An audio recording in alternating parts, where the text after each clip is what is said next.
Hello, are you able to see the screen and is my voice audible to all of you? Yes, sir. Okay. Okay, so welcome back everyone to the final session for the NPTEL online certification course on water and wastewater treatment. So this would be an extra class for all the topics that we have covered till now. So as you all know, the course instructor for this course is Dr. Bhanu Prakash from IIT Roorkee, and I am one of the teaching assistant. My name is Akash Saha, and I am a PMRF scholar at the Department of Civil Engineering at IIT Madras, where I am pursuing my PhD in environmental engineering. So So without wasting much of your time, let's start with the pending questions that we were solving in the last week. We couldn't finish all the questions related to week 12. So first of all, we will quickly finish off those questions and then we will move on to some pending, some questions from the previous chapters. Okay, so this was the last question that we ended with. So it says that consider the following data for a primary settling tank where the discharge is 0.04 meter cube per second. The influent suspended solid is 260 milligram per liter. Removal efficiency with respect to suspended solids is 60%. Sludge solid concentration is 6%. Specific gravity of solids and sludge is also given. We have to calculate the volume of sludge produced daily in meter cube per day. So please try to solve this. I hope you are aware how to solve the problem. And this question was already shown in the last class. So I guess you might have already solved it. So anyone with the answer, please let me know.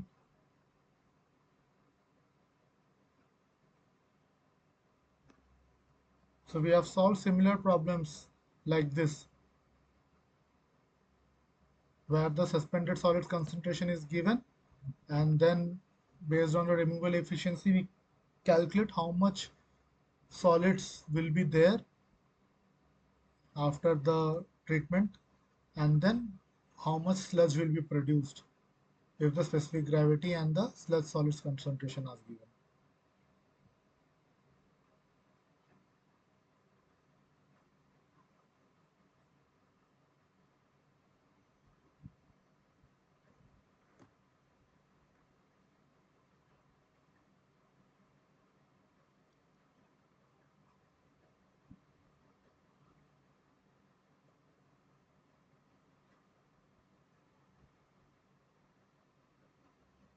No one with the answer?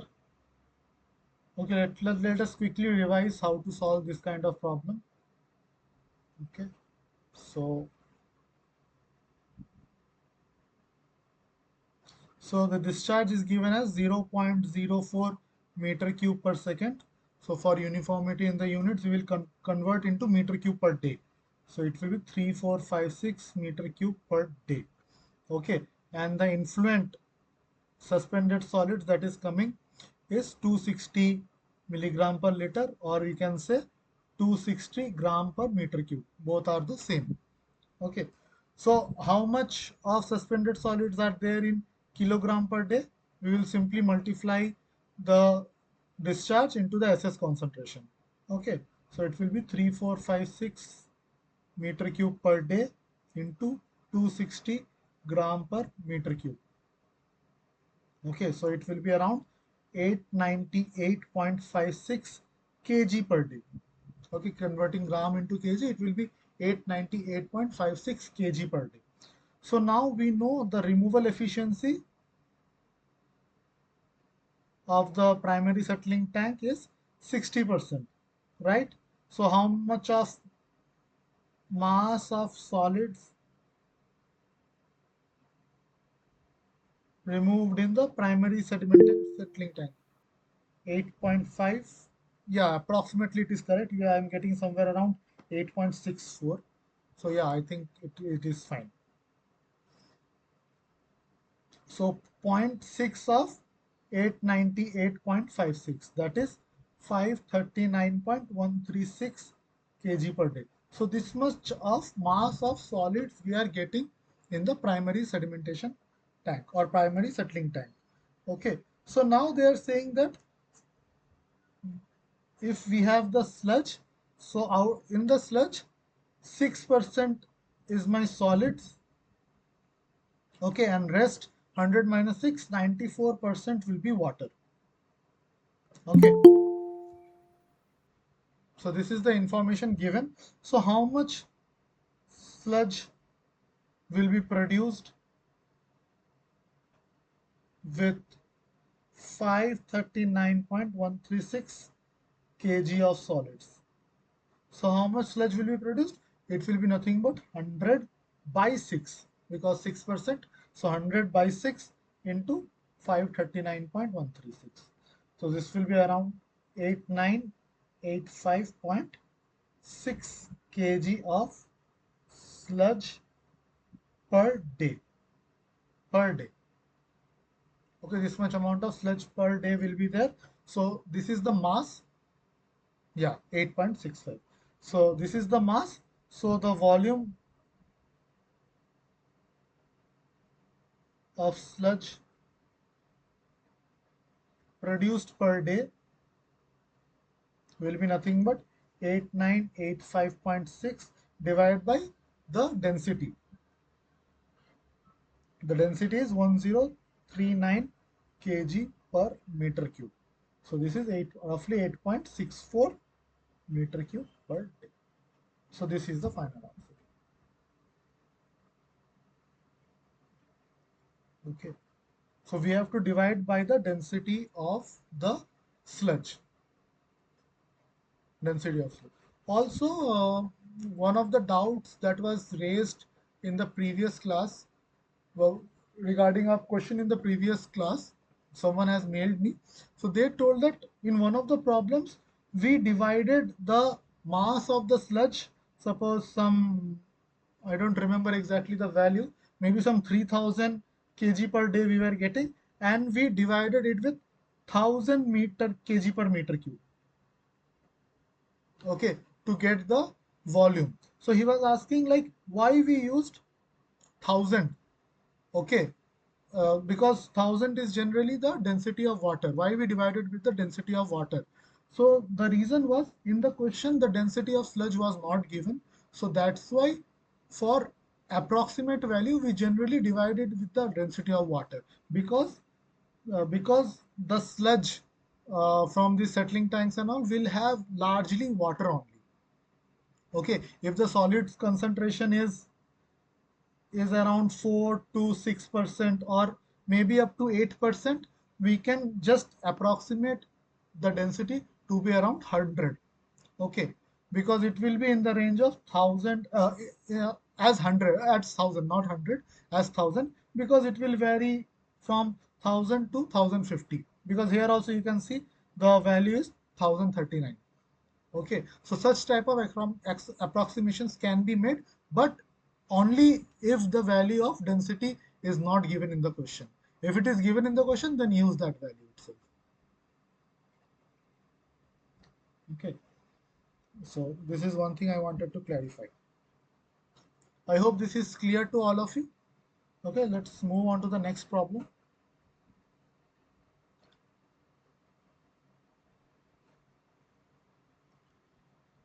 So next problem says that with reference to sludge treatment, match the following. So we have thickening, stabilization, conditioning, and dewatering. So reduces capillary bond water content of sludge, improves dewaterability of solids, decreases the putrescibility or the biodegradability of the organic solids, separates solids from liquid, reduction in size required for subsequent treatment units. So try to match.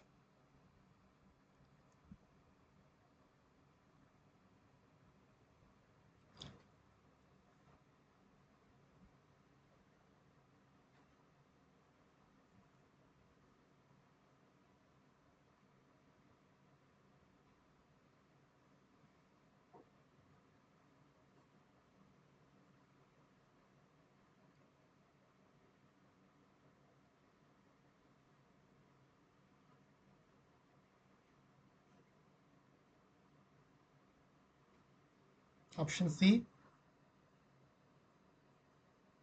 Anyone with other answer? Any other answer? This was a direct definition based question. So let's say, uh, what do you mean by thickening? So thickening is to separate the solids from the liquid. Okay, so if we are able to separate the solids out from the liquid, we can reduce the size, because liquid takes a lot of space, and mostly all this sludge will be very having very high content of water than solids. So we will try to separate out the solids from the liquid. Then stabilization. Stabilization is to reduce the biodegradability of the organic solids and to remove the microorganisms. Okay, so stabilization. Okay, so it can also be called as decreasing the putrescibility or the biodegradability. Then conditioning. So conditioning, I told you, same as coagulation, we remove the net charge over the surface of the solids so that it will come together and agglomerate. Okay, so it improves the dewatability of solids. Okay, conditioning is done to improve the dewatability, and dewatering is known as to A and D. Uh, so actually A and D are different in the terms, as dewatering will remove whatever the capillary bond water are present in the sludge. Okay, it largely refers to the capillary bond water inside the particle of the sludge, and thickening is removing the bulk water, bulk liquid. Okay, though in both of the things water is removed, but in thickening we concentrate on removing the bulk liquid, and dewatering is like removing the capillary bond water, okay, which is there over the sludge, because there are different types of bond water: capillary water, hygroscopic water. Okay, so then, so removing the capillary bond water is referred to as dewatering. But both referred, but by but at the end of both the things, water will only be removed. Okay, so that's why option C is correct.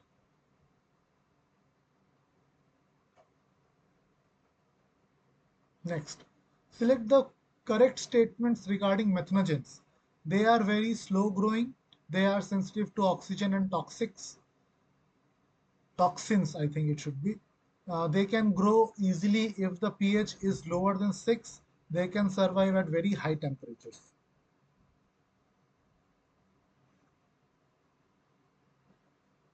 Which of them are correct?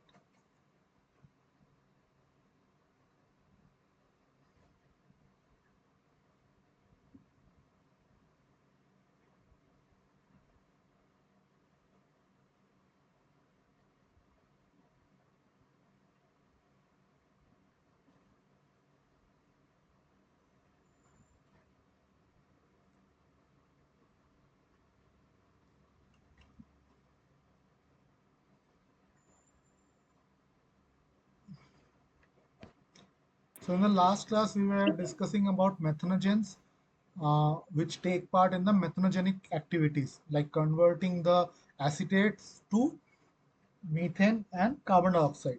So I told you if I want to get more and more hydrogen, I have to stop the methanogens. I have to inhibit the methanogens. And inhibiting the methanogens is very easy because they are very sensitive. Okay, so any change in temperature, pH, okay, any change in temperature, pH, or the oxygen levels, or the toxins present, okay, so it will be affected, right? So that's why for this question option A and B are correct because they are very slow growing and they are sensitive to oxygen and toxins, whereas pH less than 6 is not favorable, okay, and also very high temperature they cannot sustain. So generally to inhibit the methanogens, we will heat treat the sludge at 120 degrees Celsius or anything beyond 100 degrees Celsius. We will try to heat treat and so that it will become inactive. So option A and B are correct. Okay. Next one. Okay, again a small numerical, similar type. Consider an aeration tank of a activated sludge process. Solids content 4%. Specific gravity of sludge solids is 2.6. Density of water is 1000. The sludge from the aeration tank is put into a sludge thickener to reduce its volume. The density of sludge removed from the aeration tank is. So what would be the density of the sludge removed from the aeration tank? This type of problem also we solved in the last class. So please try to answer.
Is it done by mass fraction formula?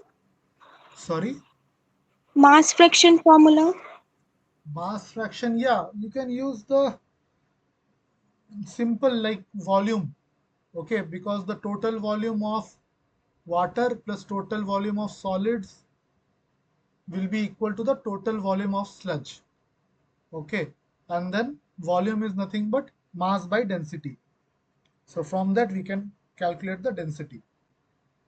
Okay, okay, let me solve this.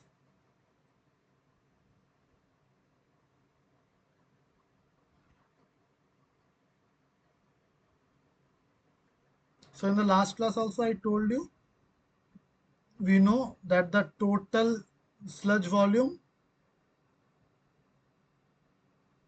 will be equal to total water volume plus total solids volume, right? So this will be equal to the weight of sludge by density of sludge, which we have to find out. Then weight of water by density of water. So let's take it as 1000 plus weight of solids plus the density of solids. So density will be equal to the specific gravity into 1000, right? Because we know the specific gravity of solid is given.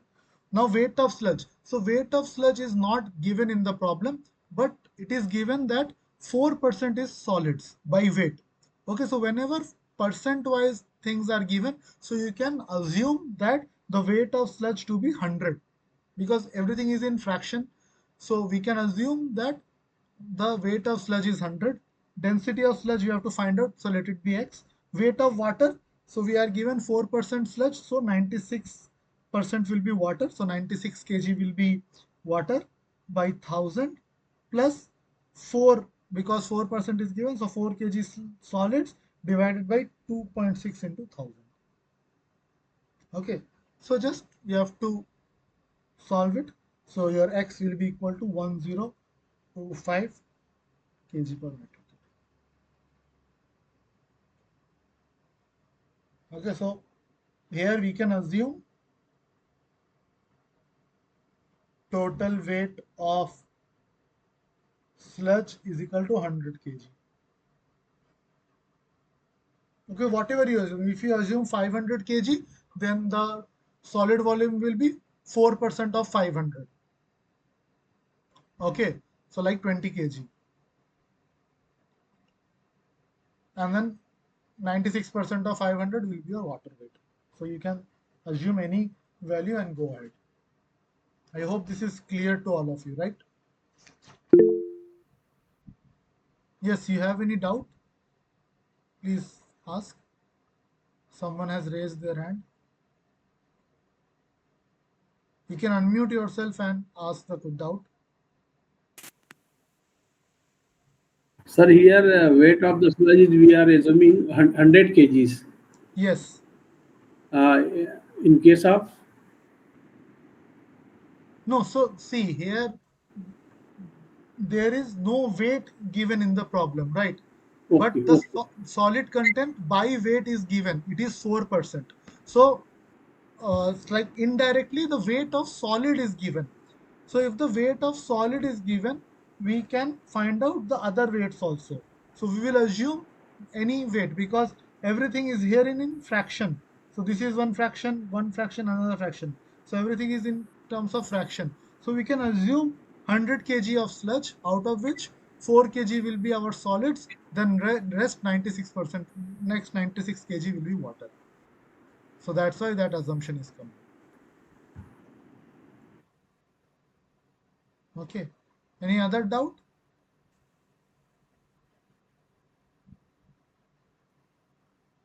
No. Okay.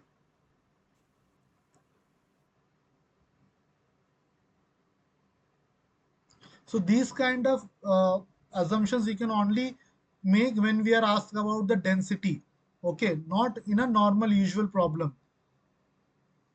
Okay, if the weight or volume is asked ultimately, then we cannot assume anything. Okay, so here since everything is in fraction, we can uh, take in terms of a norm like easy number like 100%. So instead of 100%, we take it as 100 kg. Next, which select the options which can be used as bulking agent in composting. Which of them can be used as a bulking agent in composting?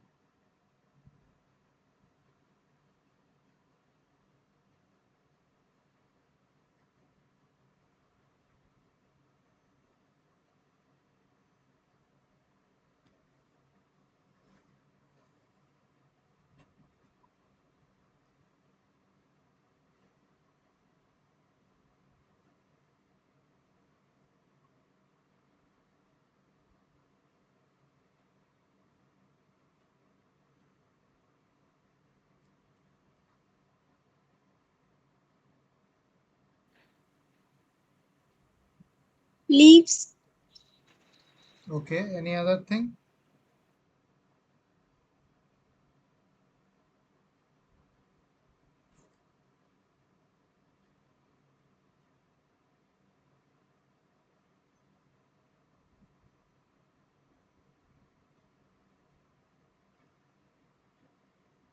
A, C, and D.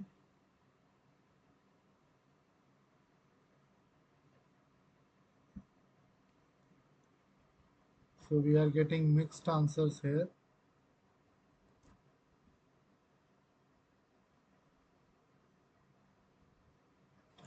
So can someone tell me why these bulking agents are used? What is the reason of using these bulking agents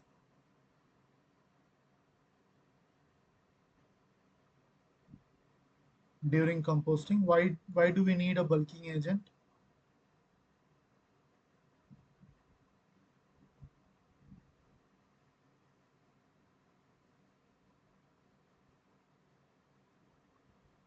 Carbon source? Sorry, Carbon source? carbon source. Maintain the oxygen level. Yeah, so actually both are right. So we have to maintain the C by N ratio. We can also maintain we have to maintain basically the physical structure. Okay, the moisture content or the aeration. Okay, so all these things are required uh, like to be used as a bulking agent. So in this case, in this question, shredded paper or tires, or maybe leaves or wood chips. So these are the things we generally use as a bulking agent. Whereas food waste we generally don't use, because food waste is something we do the composting with, or and it is very high in organics, so it will be degraded very fast. It will not be able to serve the purpose of a bulking agent. Okay, so that's why we do the composting of sewage sludge or food waste. Whereas as bulking agent, we will use shredded paper or tires or leaves. Leaves means basically dried leaves, and then wood chips. So these are the things that we generally use. Okay.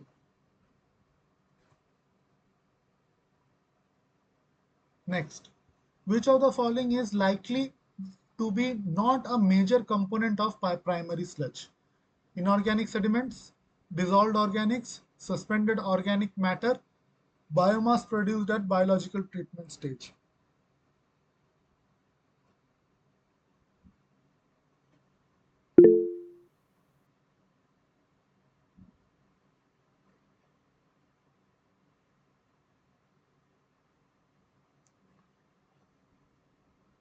Any other answer?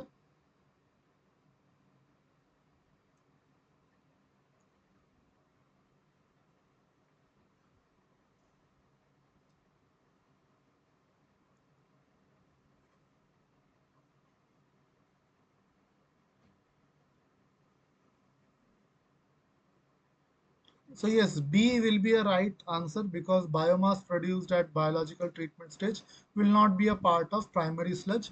But apart from it, what else?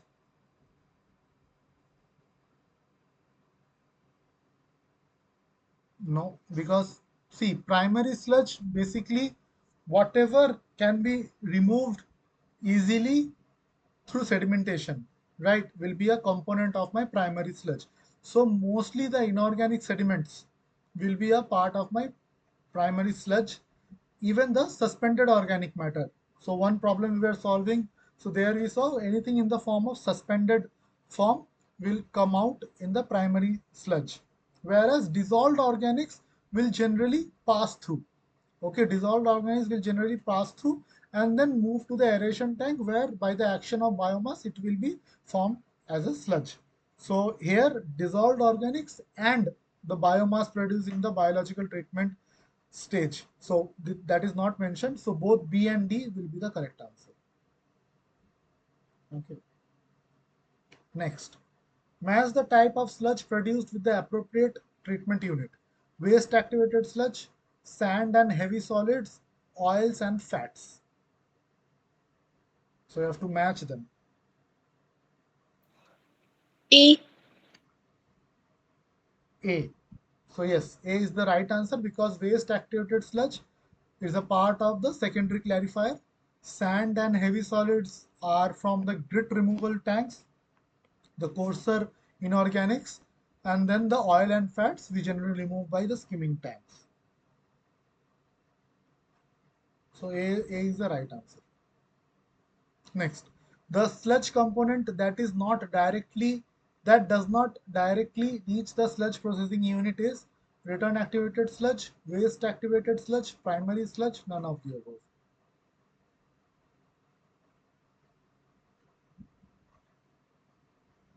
So which sludge component does not directly reach the sludge processing unit?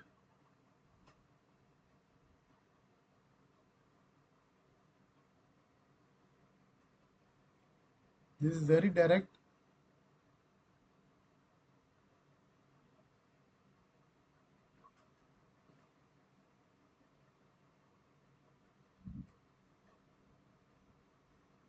By the name you can identify.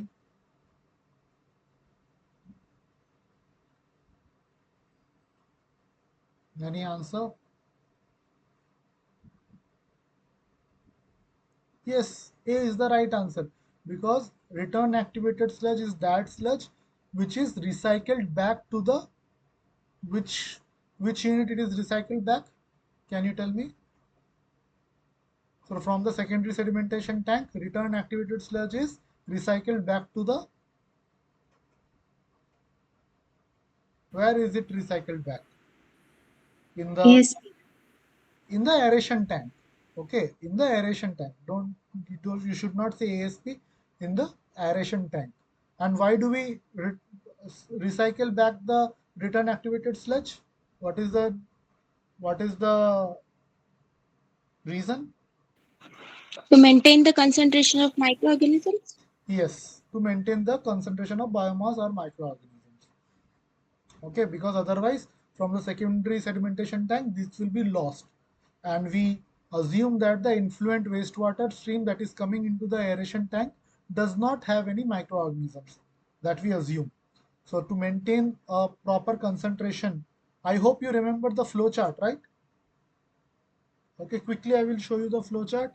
So to recall, so first we have the screens, then we have the grid chamber. Okay, then we have the primary sedimentation tank. Okay, then after the, so this is PST, primary sedimentation tank, then it goes to the aeration tank, then it goes to the secondary sedimentation tank, then for some tertiary treatment. Okay, so from this secondary sedimentation tank, a part of sludge is wasted and a part is sent back to the aeration tank. Okay, this is the secondary sedimentation tank. So sludge from the secondary sedimentation tank and from the primary sedimentation tank, these two will go to the sludge processing unit.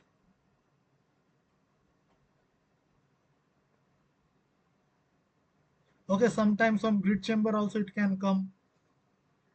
Okay, whatever sludge is there, it will be going to the sludge processing unit. Okay, so this is the return activated sludge, RAS, return activated sludge. So you should know these flowcharts by heart. It should be in your mind so that any questions come you can recall.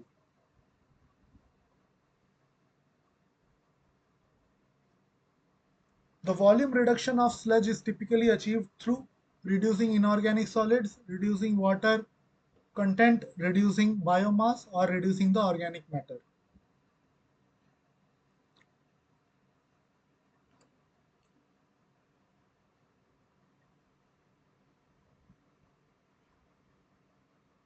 We are talking about volume reduction of sludge. Reducing water content.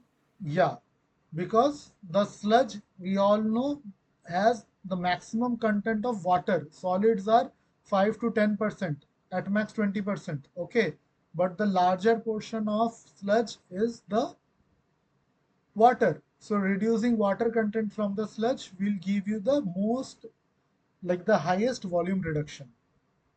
Okay, you can also say reducing organic matter. Yes, reducing organic matter can also decrease the volume. Okay, but it will not, it is not typically done. Typically we do it by removing water.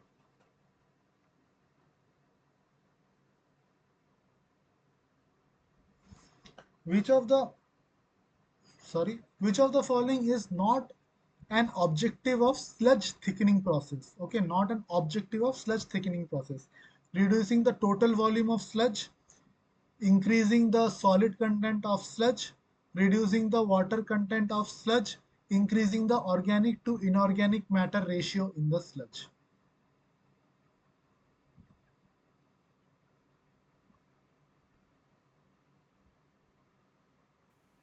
D.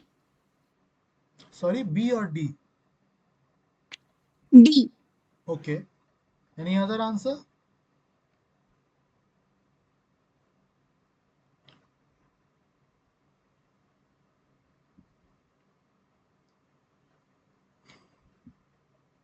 So in one of the problem we saw what is the purpose of sludge thickening. Okay, so we have to separate out the solids and the liquid. So if we remove the liquid from the sludge, what will happen? The total volume will decrease definitely because liquid has a high amount of volume. Then if we are removing more and more liquid, the solid content will increase. So percentage wise, the solid content of the sludge will increase, and then the water content of the sludge will decrease. Okay, so you have to be careful with the terms. Total volume will decrease, solid content will increase, water content will decrease, and there will be no change in the organic to or inorganic matter ratio. Okay. So can someone tell me which process, which sludge management process will create a difference in the organic to inorganic matter ratio? Which sludge management process? So in sludge thickening, this ratio will not change. But if, like, through which technique this ratio will be changed? Any idea? Grid chamber? Think about it. Organic to inorganic matter. I am talking about sludge management techniques, not water wastewater treatment. Di- indigestion. Sorry, Indigestion. is it indigestion or we call it as aerobic digestion? Anaerobic digestion. Anaerobic digestion. Yes. Yes, yes. Sorry. Yeah. So it is called as anaerobic digestion. So in anaerobic digestion, what happened? My organic fraction will decrease. Why the organic fraction will decrease in anaerobic chamber? What will happen? Organics will get converted to carbon dioxide and methane, right? Yes, So yes. So organics will be mineralized or will be changed to carbon dioxide and methane. So that's why the ratio will decrease. So organic to inorganic matter ratio will decrease. Okay. Is there any method where the organic to inorganic ratio will increase? Is there any method in sludge management?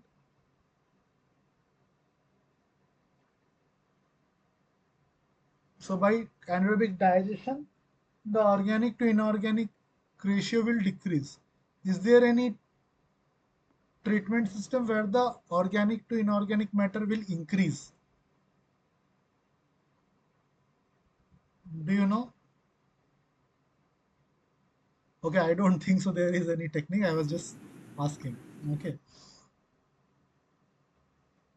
so let's move to the next problem. Sludge conditioning can be obtained through iron salt addition, lime salt addition, hydrolysis, any of the above.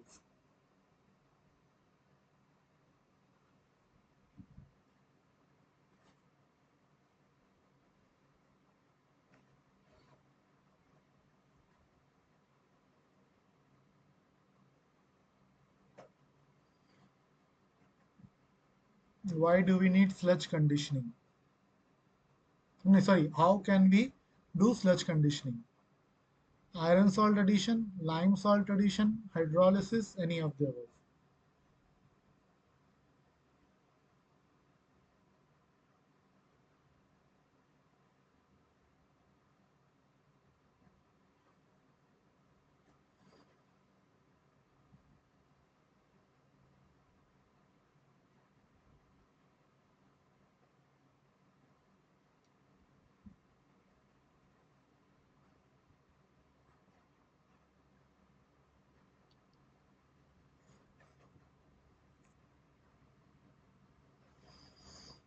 Okay, so you might be knowing about the iron salt addition and lime salt. So can someone tell me how hydrolysis, the sludge conditioning is done? How hydrolysis can help in sludge conditioning?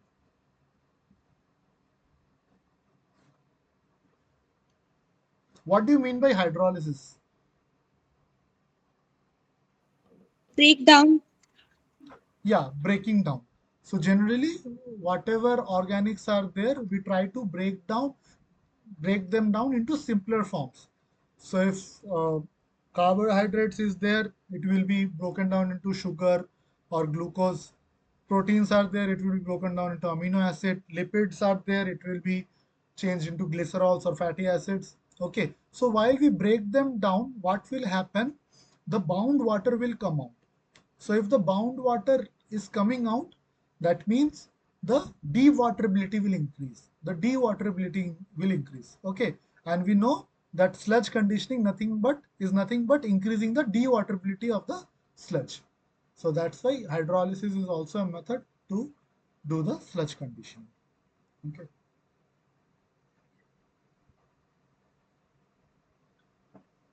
The ratio of volatile to total solids indicates the organic fraction in the sludge solids.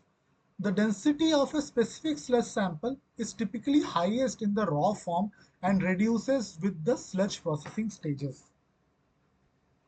Please select the correct answer.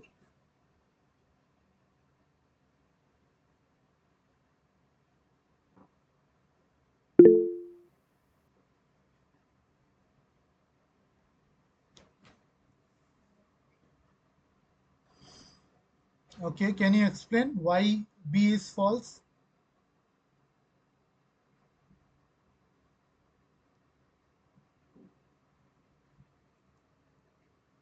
Why B is false? Sir, I thought the density of raw material is low, and when some water is added in, the density increases.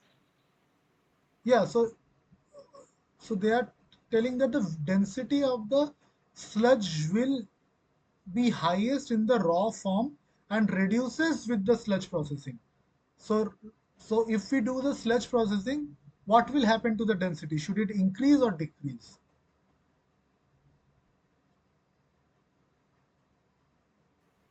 So please repeat this. So I am saying that suppose we have a sludge sample. Okay, whatever be the solid content, water content, let it be.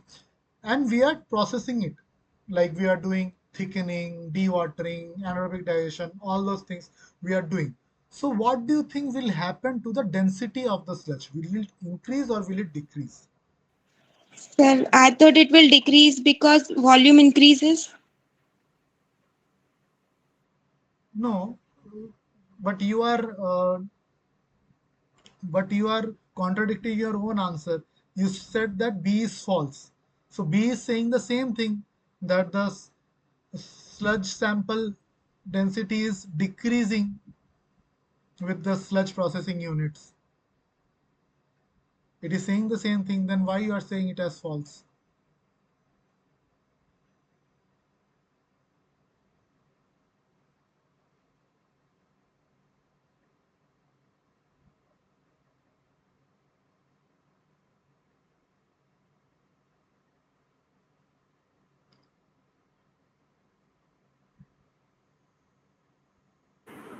Sir, I think gravity will be increased due to solid form. Yes, density will increase, but why? Basically, in solidify the sludge is in the accumulated in the solid form. So volume, particularly solid volume, will reduce. In the water, Solid volume is not changing, sir. Solid okay, volume will okay. not change. So maybe water is removed from in the sludge processing stage. That's why density increases. So here it is written that density. Yes, yes, this is correct. Because Yes, what will happen, yes. the water will be removed in each of the sludge processing units. So if more and see, like let us take an example, simple example. We have a sludge volume. Okay, let's say this is a sludge volume. We say that 10% is solids, okay, and 90% is liquid is water in the first stage. Then we go to the second stage. We will remove some amount of water. We will remove some amount of water. So what will happen? The solids will be staying the same 10%, but the liquid, suppose 40% liquid is removed. So still 50% of water is there. So what is happening? The total volume is decreasing. Volume is decreasing. Solid content. What will be what will happen to the solid content? It will remain the same. Liquid content will be decreasing, but density will increase. Why density will increase? Because density is nothing but the ratio of the weighted average of the solid and water, right? Earlier, for the larger volume, less solids is there. Now for the lower volume, same solid is there, so the density will increase, because density is largely governed by the solids, because solids have a higher density. Here the solid was 10%. Okay, here it will be 10 by 50, so it will be 20%. Okay, so that's why the density will increase. I hope this is clear to all of you.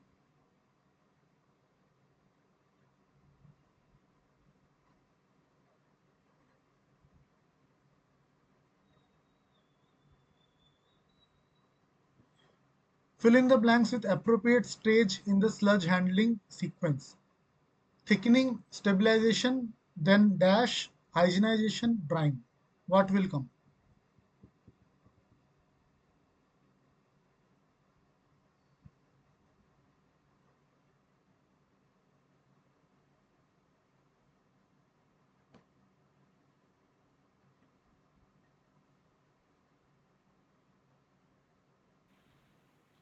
Dewatering. Dewatering, yes. So after stabilization, we do dewatering. Okay. Centrifuge, filter press, and belt press are different types of mechanical sludge dewatering system, mechanical conditioning system, sludge hygienization systems, or sludge digestion system. Centrifuge, filter press, and belt press. So these are mechanical sludge dewatering system. Rightly answered by you. These are all dewatering systems. So this will try to press the sludge component so that the bound water will come out. Okay. Which of the following offers an option to use sludge for energy production? Land disposal, aerobic composting, anaerobic digestion, both A and C. C, very easy, because for energy production we want methane. So methane can be achieved only through anaerobic digestion of the organics. Sludge hygienization is primarily a process of reducing the weight and volume of sludge, dewatering of sludge, reducing the content of pathogenic bacteria to an acceptable level, all of the above. Again, very easy. C, reducing the content of pathogenic bacteria. So these are pretty simple questions, so that's why I'm not taking much time. I hope you are fine with these. If you have any doubt at any point of time, please let me know. An apparent disadvantage of using a sludge drying bed for dewatering is it's a complicated process, more applicable for industrial sludge, high energy requirement, large land requirement. So as you know, it is sludge drying bed. So we will lay the sludge in a piece of land and we will Yeah, allow it to dry. land So requirement. so yeah, land requirement will be very high. Okay. So that's why it's a disadvantage. Okay. Next problem. A batch of 4,500 kg of raw wet sludge is 98.5% water is processed and the thickened sludge produced is 1100 kg. Estimate the approximate water content of the thickened sludge. So what is the water content of the thickened sludge? Please find out.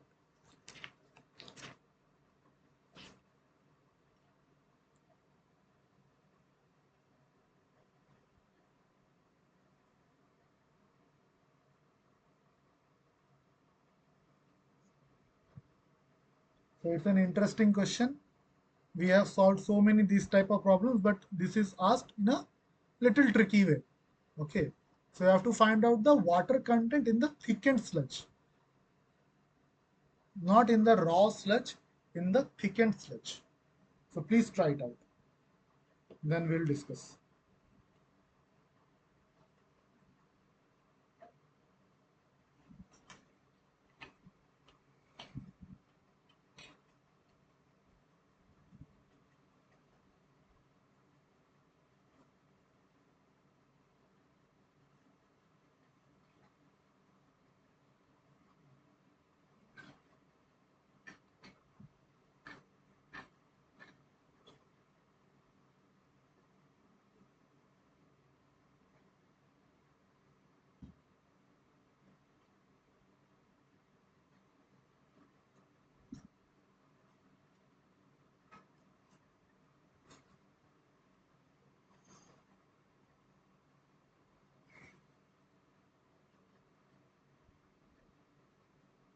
Are you getting any idea or you want any hint to solve this problem? Are you getting any idea, any approach to solve this problem? Because these type of problems can be asked. So that's why these are important.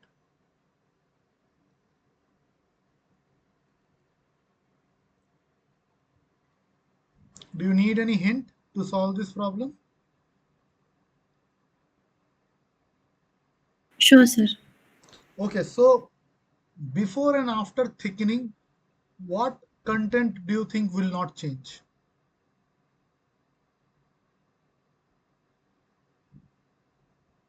So in the sludge, we have water and solids.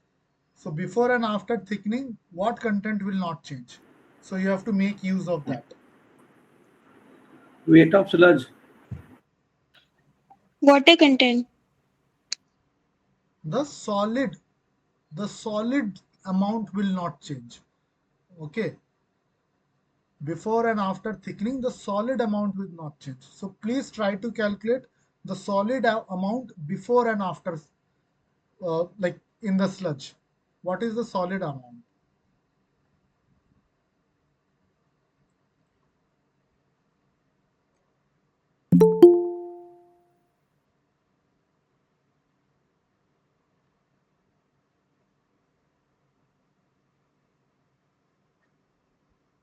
Sir, solid means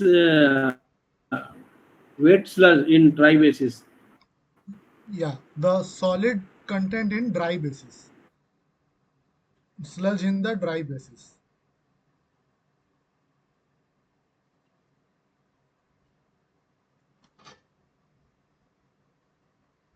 Okay, first tell me what is the solid, what is the weight of solids? Can someone find out what is the weight of solids here? Then we can proceed. What is the weight of solids here? Is it 67.5? Yes, 67.5. So So from your wet sludge, you found out that the weight of solid is 67.5. Now go to the thickened sludge. So thickened sludge weight is given as 1100 kg. So use the formula. So from where we calculate the solid content based on the sludge weight. We have a formula, right? Where we use the solid content to get the sludge weight. So use the same formula and find out what is the solid content in percentage wise from the sludge weight. So then it will give you the solid content in percentage in the thickened sludge.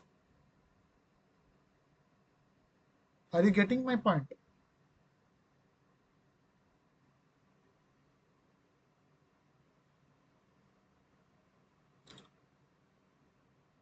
Okay, let me solve this.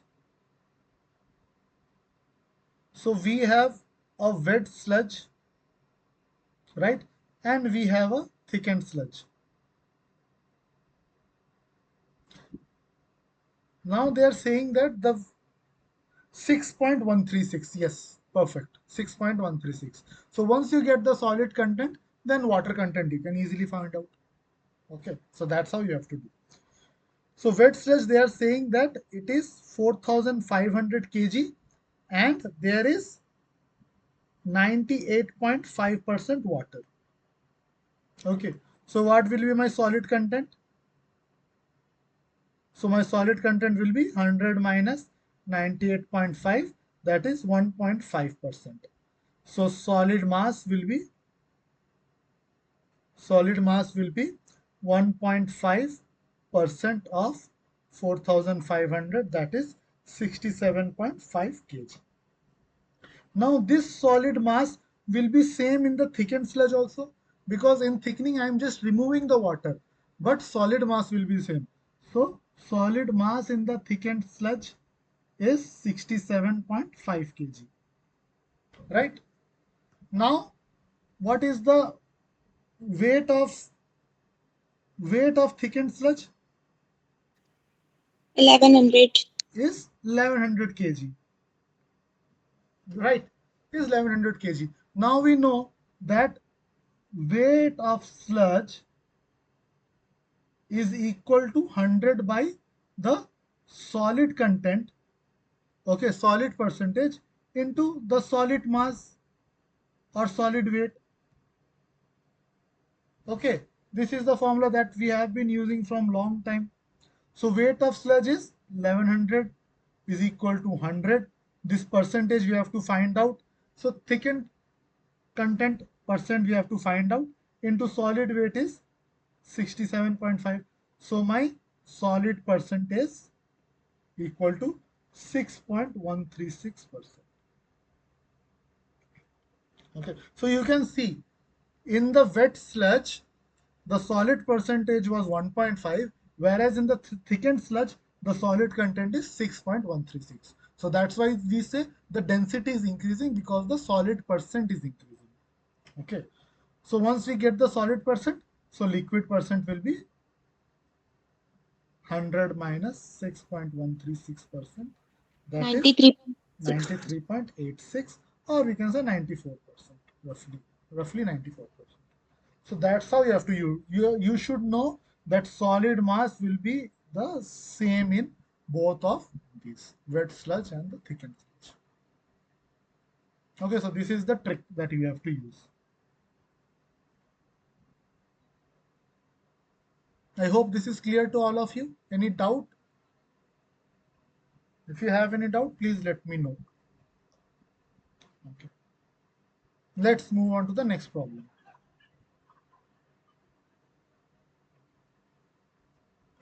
Thickened sludge received from secondary treatment with a total volume of 60 meter cube per day and a total mass of 2750 kg per day is digested in a standard aerobic digester.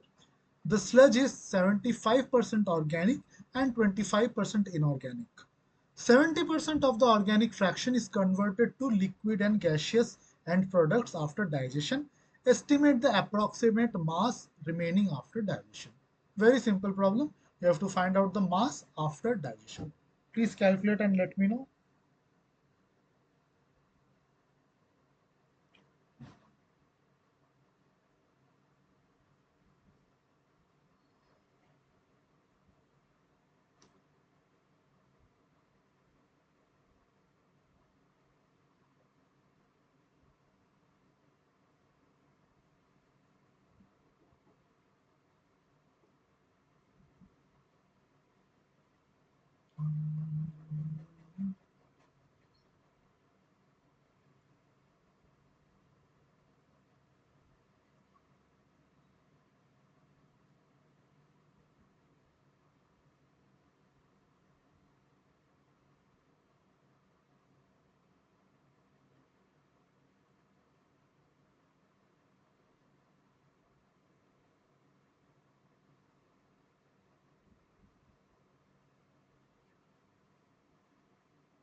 Sir, here 70% of organic fraction is converted to liquid or gaseous. So we have only 30% remaining. No? Yes, yes.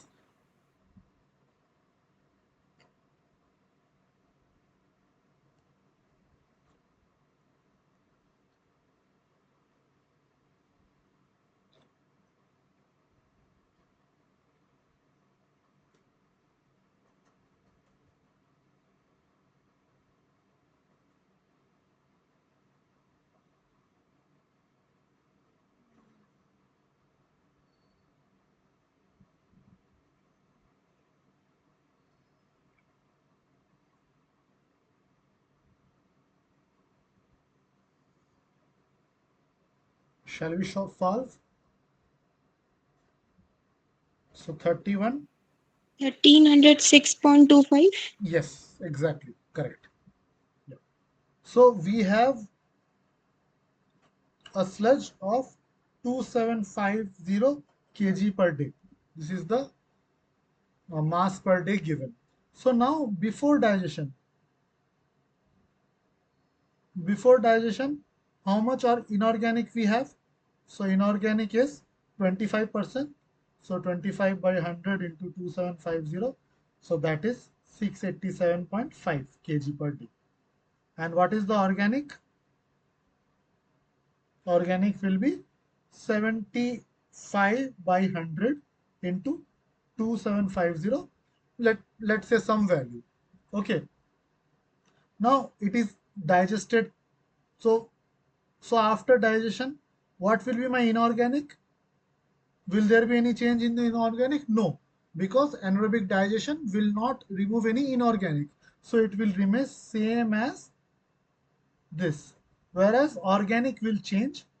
So organic, we are seeing that there is a 70% decrease. So only 30% will be there. So 30% of 75% of 2750. Okay, so this is 618.75 kg per day. So total mass after my digestion will be equal to 618.75 plus 687.5 kg per day. Okay, very simple, right?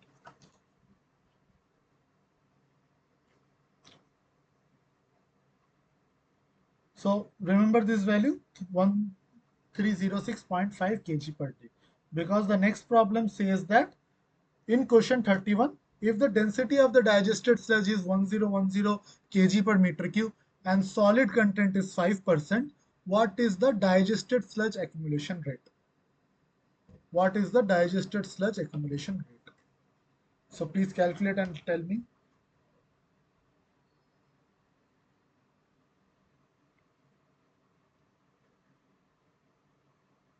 So we got 1306.25. We got 1306.25 kg per day of sludge. So you have to find out what is the digested sludge accumulation rate.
Actually, the unit in the answer should be, what should be the unit? Is the unit correct? If we are asking digested sludge accumulation rate, it should be meter cube per day.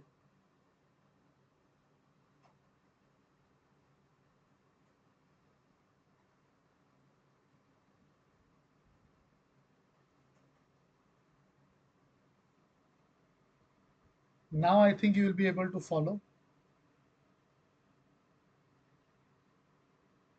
So if it is meter cube per day, ultimately what are we asking?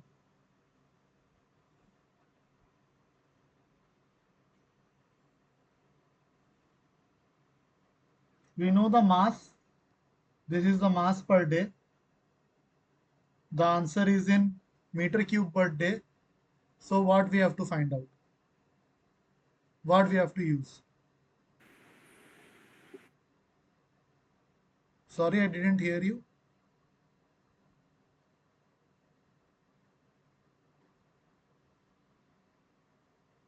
This is volume, right? This is volume per day. So from mass per day to volume per day, we need the density. Density is given in the problem. So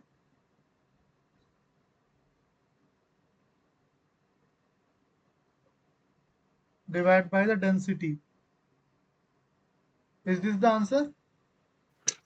Sir, but I'm getting 1.29. 1.29. Yes, sir. But is this the answer? This is what? Is this the mass of sludge or mass of solids?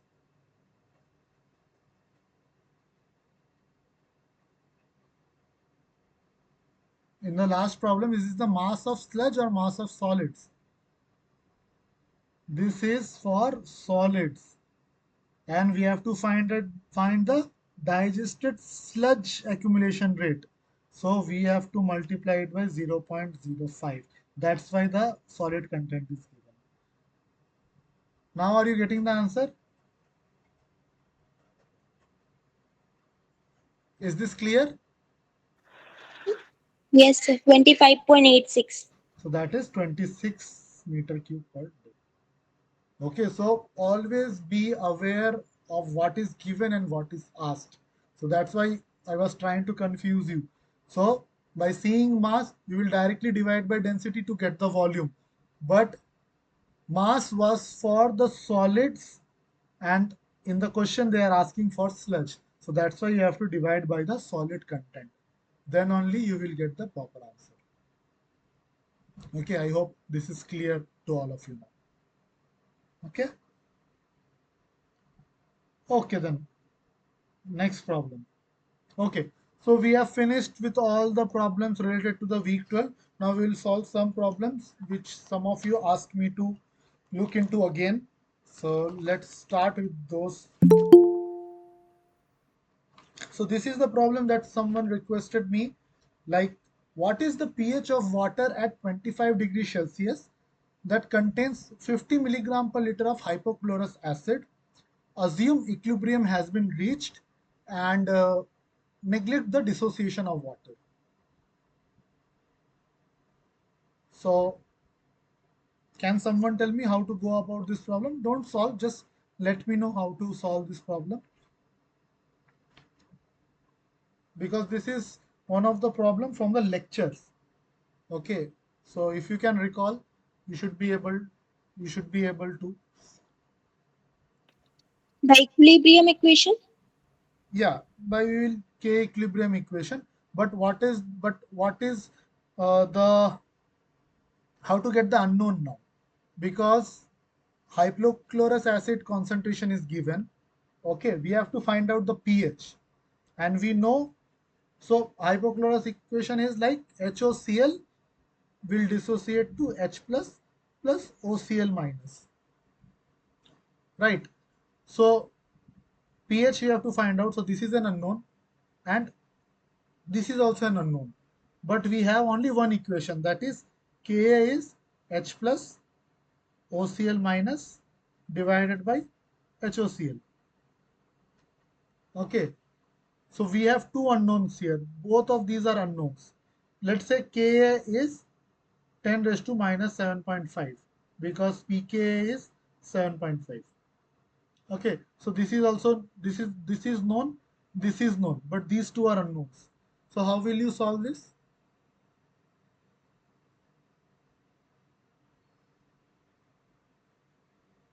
Since dissociation of water is not considered, H plus ions should be equal to the OCl minus ions. Yes, yes. So another We do equation H that plus we generally use is the water dissociation. Okay, so it will dissociate as OH minus plus H plus. Okay, but they are telling that this has to be neglected.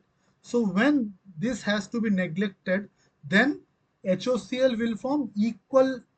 So HOCl will break into equal amount of H plus and OCl minus. So my H plus will be equal to my H plus concentration will be equal to my OCl minus concentration. Okay, so ultimately we will just put in the values. So for Ka we will put minus 10 10 to the power minus 5 7.5. H plus and OCl are same, so I can write H plus square and HOCl concentration. So HOCl concentration is given as 50 milligram per liter, so we'll convert into moles per liter. Okay, so HOCl is 52.45 gram per mole and into 1000 milligram per gram. So this will be equal to 9.53 into 10 to the power minus 6 mole per liter. So this is 9.53 into 10 to the power minus 6 mole per liter. So we will get H plus concentration. If we solve this formula, we will get something around 5.24 into 10 to the power minus 7, and pH is 6.27. Negative log of H plus.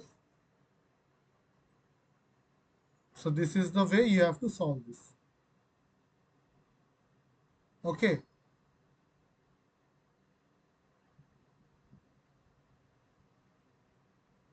I think someone has left the meeting. Okay. Okay, is there any doubt in this? Are you able to follow? Because in if this statement is not given, if this statement is not given, then we cannot make this assumption just like this. Because water dissociation will happen and some H plus will go there. Okay, since this statement is given, then only we can make the assumption.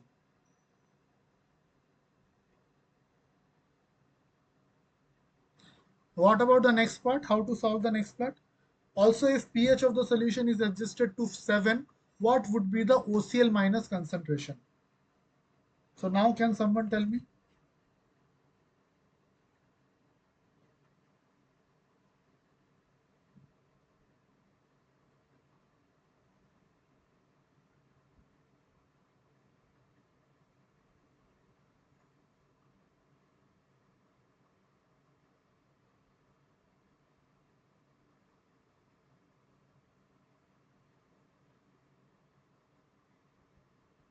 If the pH of the solution is adjusted to 7, what would be the OCl minus concentration?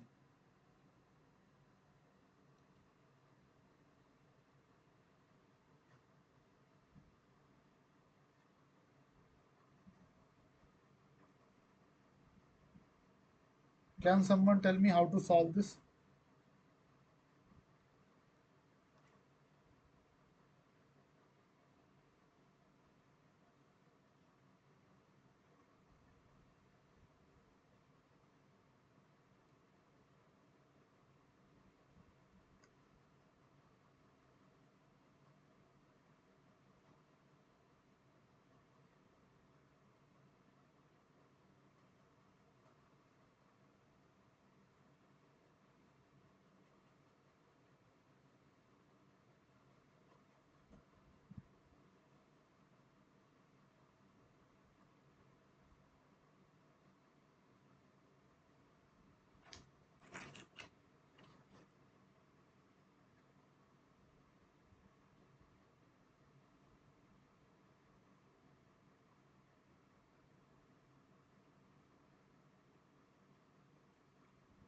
No idea?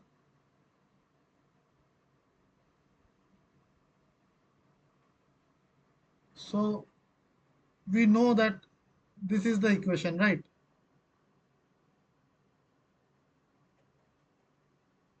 So we know K is minus 7, 10 to the power minus 7.5. H plus, they are given the pH is 7. Okay. OCL we have to find out. HOCL we just calculated. Okay. 9.53 into 10 to the power 6. So if we put all this, we can we get OCL minus? Is this fine?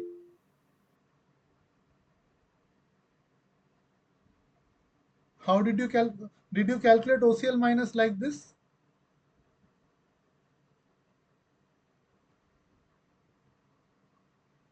No. So this is the incorrect way actually. This we cannot change. See, the HOCl concentration here, that is 9.53 into 10 to the power minus 6, that is given in the problem, is corresponding to the pH of 6.28. Now if we increase the pH to 7, the HOCl and OCl minus concentration will change, because if you remember, if you see the graph of concentration versus pH, so as pH is increasing, the OCl minus concentration will increase and HOCl minus concentration will decrease. So at 6.28 pH, your suppose this is your HOCl concentration, this is your OCl concentration. At pH 7, your OCl concentration will increase and HOCl concentration will decrease. Okay, there will be a decrease and there will be a increase. So that's why this formula cannot be applied. So what else can be done?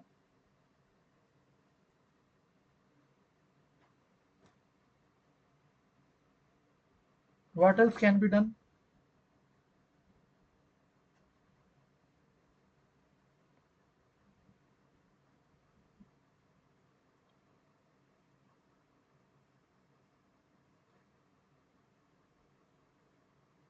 So here we have to apply the concept of total concentration. Okay, total concentration of HOCl and OCl will remain the same. Okay, so if you see the graph also, the total concentration of both the things will remain the same. Only the form will change at different pH. Okay, so if we find out the total concentration before, so before it was how much? 9.53 into 10 to the power minus 6 plus OCl minus was equal to H plus, so it will be 5.24 into 10 to the power minus 7. So this will be around something 1.0054 into 10 to the power 5. So the total concentration is the same. Okay, so this will be again equal to your HOCl plus OCl minus at pH 7.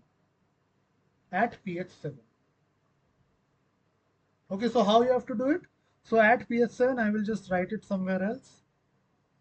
So at pH is equal to 7, the total concentration of H plus and OCl will be 1.005 into 10 to the power minus 5 equal to HOCl plus OCl minus.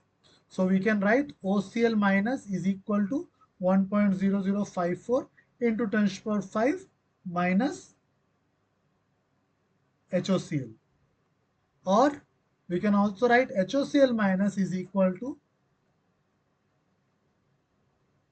minus OCl minus. Both the things we can write. So again coming back to the equation, Ka is equal to H plus OCl minus HOCl.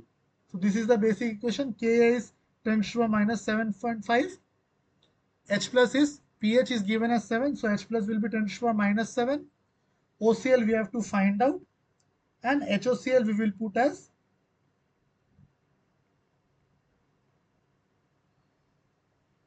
So now we have an equation with only OCl minus. So if you solve this, you will get the OCl minus concentration.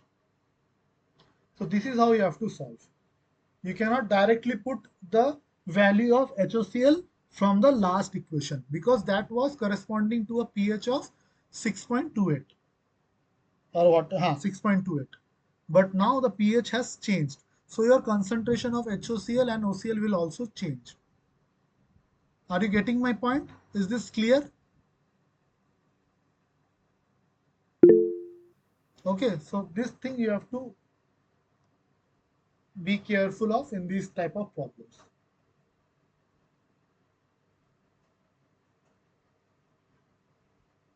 Sir, Next, yeah, can you please explain the conversion of 50 milligram per liter into 9.5 10 to the minus 6? Because I'm getting 9.53 into 10 to the minus 4. -4. Okay, just a minute.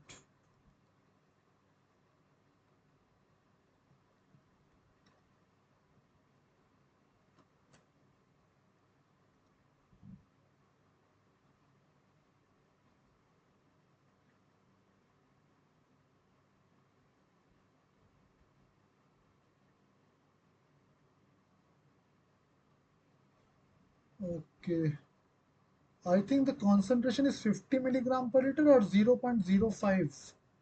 No, sir. That 10 ki power minus 10 ki power 3 get in the denominator. Okay. So you are saying, just a minute. Yeah,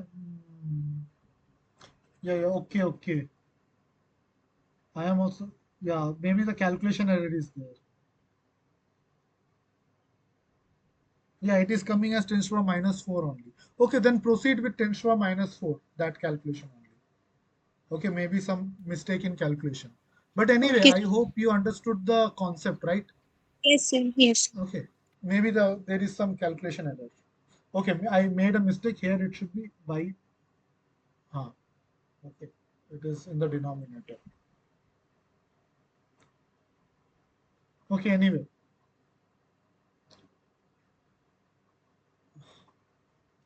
I think the person who has asked me to solve the ion exchange problem has left the chat already.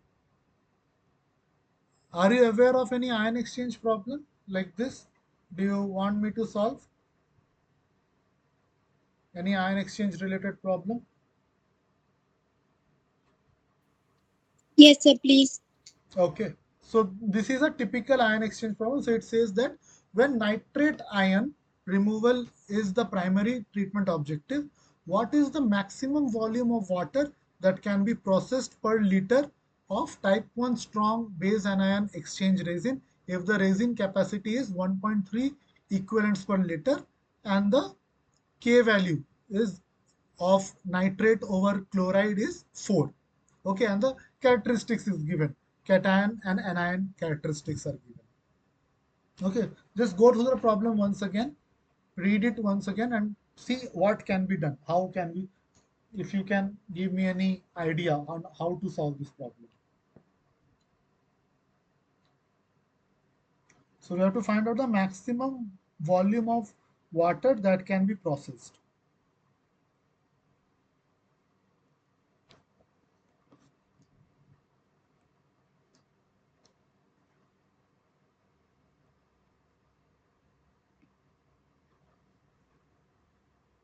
So this is for the cations and this is for the anions, and we can say that both are equal 4.5 4.5.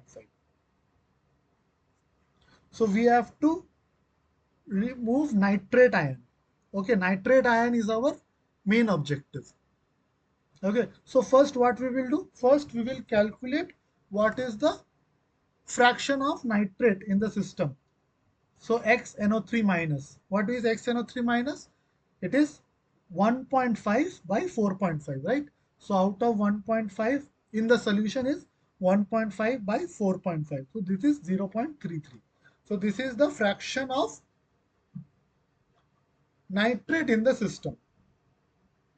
Okay. Now, since this value is also given.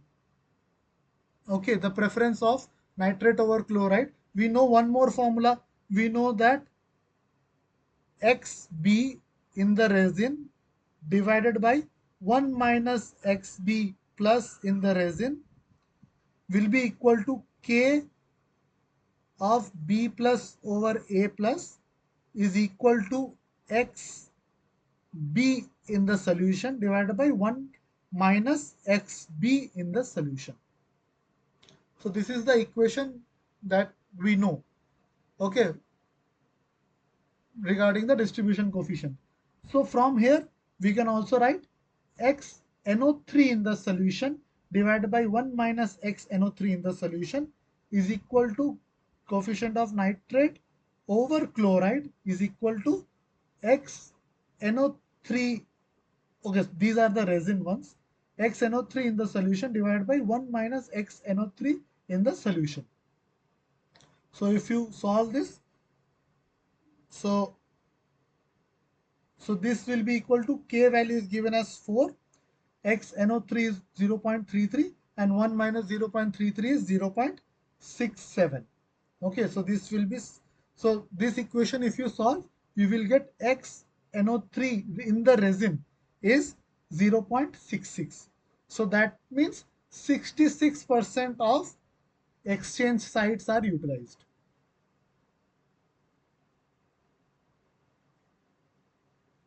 So our nitrate is utilizing only 66% of our exchange sites.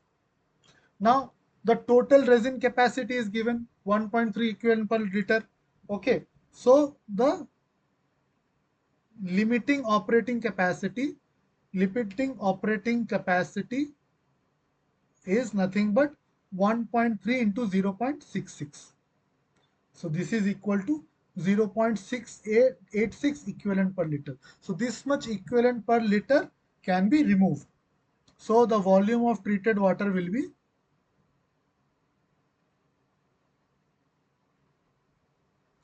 be equal to the capacity divided by the concentration. So what is the capacity? We know it is 0.86 equivalent per liter. And what is the concentration? This is 1.5 milliequivalents. So 1.5 into 10 to the power minus 6 equivalent per liter. So this is 573.3. So this much liter per liter of resin can be removed. So that is how you have to do. Okay, very simple question. So first you have to calculate how much percentage of nitrate is there in the solution. Based on that, we will calculate how much nitrate will be utilized in the resin. How much percentage of nitrate will be utilized in the resin. So for that, you have to use this basic equation. I think you are aware of this equation. Then what is the limiting operating capacity? So with the resin capacity, so resin capacity is 1.3, out of which 66% is utilized by nitrate. So 0.86 equivalent per liter will be utilized by nitrate. So now for volume of treated water, it will be equal to the capacity, that is 0.86 divided by the concentration of nitrate. So 573. So you might think that this doesn't have any unit, right? But this has a unit. So it is actually 573.3 liter of water per liter of resin. Okay, this is liter of water per unit of resin. So that's how. So because of this, it looks like there is no unit. Okay. Any doubt in this? I hope this is clear to all of you. Okay. One last problem we will do for today. Okay. So that just to give you an idea of Freundlich and Langmuir isotherm, because you might be hearing this too many times. So we have some samples. The TC liquid phase concentration. Okay. So we have like suppose a beaker is there, in that TC is there. Okay, and the initial concentration was, let it I don't know, let it be 23.6. 23.6. Okay, we added some adsorbent in that. So what, with time, what will happen? The concentration in the solution will decrease, right? Okay, the concentration in the solution will decrease, and the adsorbent phase concentration will also decrease. So we have made a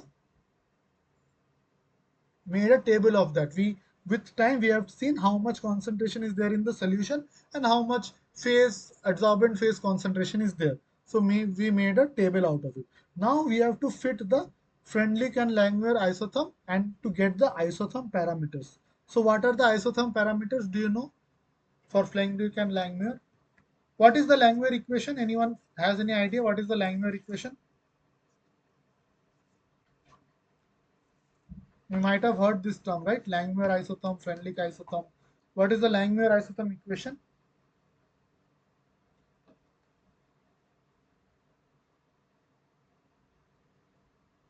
So this is nothing but CE, which we call it CE, equilibrium concentration, and this is QE, adsorbent phase concentration, QE. So these two are given. So let me just quickly tell you about this Langmuir and Freundlich isotherm. So Langmuir isotherm. So this is nothing but QE is equal to Q max into KLCE divided by 1 plus KLC. So this is your Langmuir isotherm equation. So Q and C we already know. KL is nothing but Langmuir adsorption constant. Okay, and Q max is maximum adsorption capacity. Okay, so we have to calculate what is KL and Q max here. So from this equation, what we can do? We will reverse it. 1 by QE is equal to 1 plus KLC by Q max KLC. Okay, we will take C to the other side. So it will be C by QE equal to 1 by Q max plus KL will cancel. So it will be C by Q max.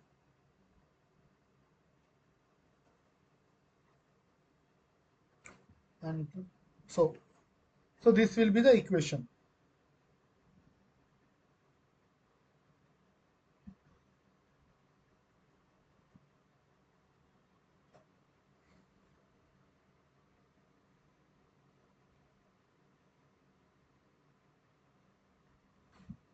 So we have converted that equation into a linear form. This is same as y is equal to mx plus c. How does the y is equal to mx plus c graph looks like? Straight line. Straight line. So if you just plot a graph between CE and CE by QE, you will get a straight line. Okay, so we have, so in the question we have CE and we have QE. So we have to find out CE by QE. Okay, so these values will be there 0.032, 0.0148. So like that, all these values. So if you plot CE and CE by QE, if you plot these two, you will get a straight line equation.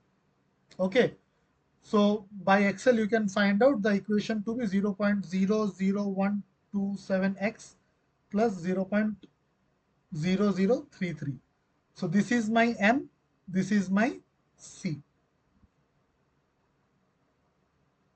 Okay, right? So my M, that is the slope, is equal to 0.00127, which is equal to 1 by Q max, right? Because C is X, so 1 by Q max. So I will get Q max to be equal to 1 by 0.00127 or 787.4 mu mole per gram. And if you multiply with the concentration of TCE, whatever the pollutant is there, you can get the Qmax. So I will just concern weight. Okay, so this is mu gram per mole. You will get 1.03 into 10 to the power 5 mu gram per gram. You will get Qmax directly.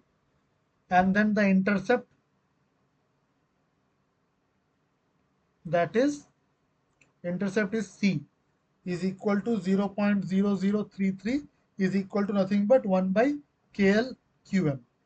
So Q max we have already calculated. So my KL, you can find it to be 0.318 liter per minute. So these are my two constant for my Langmuir.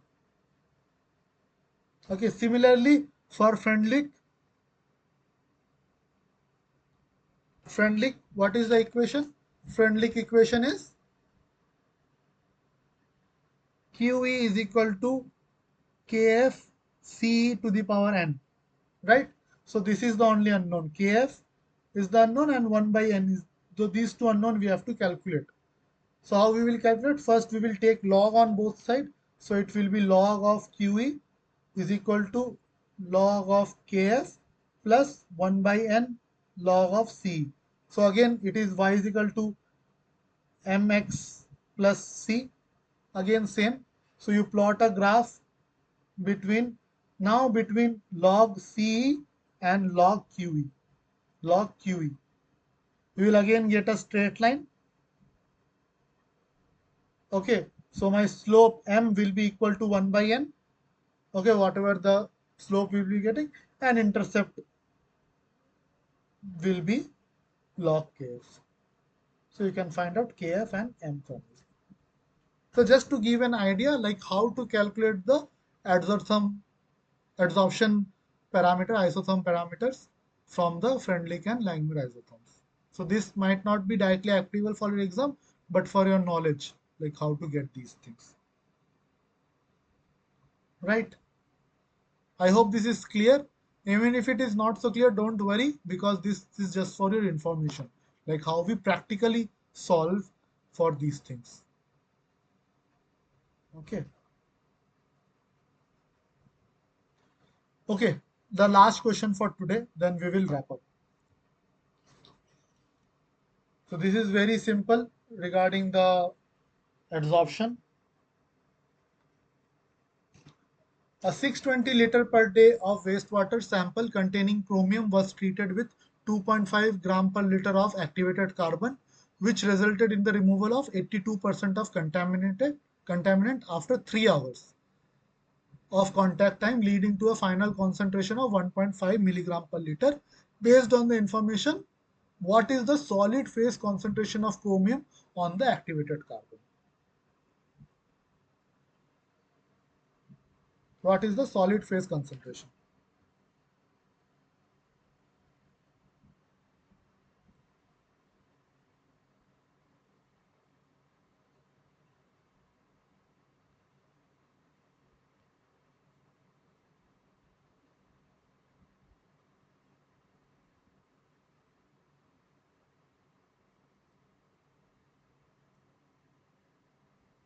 Any idea how to calculate this?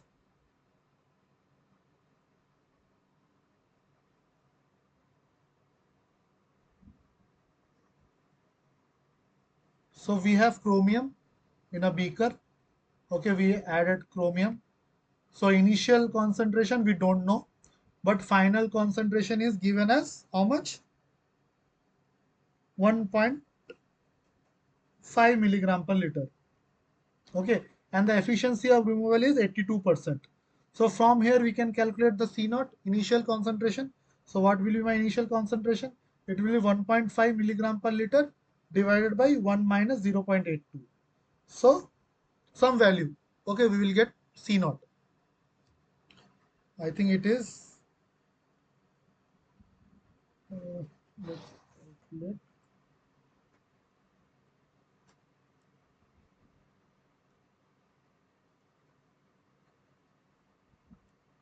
8.33 Yeah, milligram per liter. Okay, milligram per liter. Now they are asking what is the solid phase concentration of adsorbent. So that is nothing but QE they are asking. So QE is nothing but C naught minus C by the adsorbent yeah, concentration, right? So that is yes. 2.5 gram per liter. So similarly, you can simply solve. Okay, very easy. I think there is not much in this. Okay, so that's how you have to solve. So these are some of the types by which you can solve the problems. I would, yeah, around 2.7 it will come. 2.732, yeah. 2.7 is right. Okay, so for your practice, I am giving some more problems. So we are not solving it right now. If you want to solve further problems related to the dry basis based on digestion, dewatering, those solid phase, liquid phase conversions, then you can take a screenshot of it, solve it and send me the solution if you want it to be corrected. Okay, just take a screenshot of these problems so that you are able to solve it by yourself. Just take a screenshot, solve it and let me know. Okay, so they are asking the determine the liquid volume before and after digestion and dewatering. Okay, I hope you have taken. Next problem. Again, similar type of problem. They are asking what is the total volatile solids reduction. Okay, just take a screenshot. So these are little lengthy problems, but it it will help you conceptually. If you are able to solve these problems, then conceptually you will be able to solve any problems regarding them. Okay, okay. So yeah, that's it from my side for today. And thank you from to all of you and best wishes for your exam and future. If you have any queries regarding any of the topics or any of the questions that we discussed or any new question, you can send me a mail at saha19akash@gmail.com. I'll be happy to help. And if you have any queries right now, you can ask me.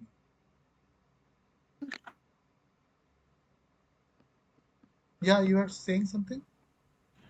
Thank you, sir. Yeah, thank you. If you have any if you have any queries or any feedback to Uh, me about the session, please. thank you, sir. Thank you. Yeah, thank you so much. Sir, I'm revising the weekly contents and the assignments and those questions that we worked here. I want to know if it is sufficient for the exam preparation. Yes, I think if we have solved all the problems that we have seen in the lectures plus the assignment problems, it is more than sufficient for you. Okay, you don't have to worry because mostly similar level questions will only be asked. Okay, in the assignments we have solved question of even higher level also. So don't worry about it. For your exam point, just for the exam point of view, it is sufficient. But for your knowledge point of view, you can solve more problems. So that would be my advice. Okay. You don't have to refer any books additionally apart from these problems for the exam. Okay. But the problem in the exam is since due to limited amount of time, you have to memorize some formula. So that is the only negative point. You cannot derive and then solve the problems. So like the portions of ASP, okay, or anaerobic digestion. So for this, you have to remember some of the basic formulas or most used formulas. Okay, if you are able to remember those, then the exam will be very easy for you. Okay. Okay, thank you, sir, for your dedication and for your effort. Um, you've really helped us a lot in solving problems, especially those which were linked with the assignments. Okay. Thank you so much. Thank you and all the best to all of you.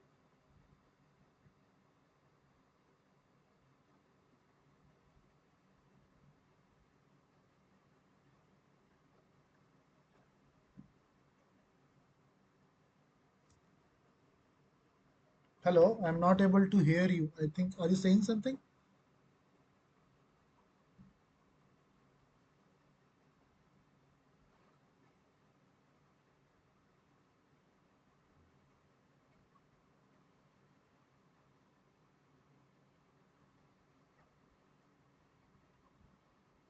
If you don't have any more queries, you can leave the session.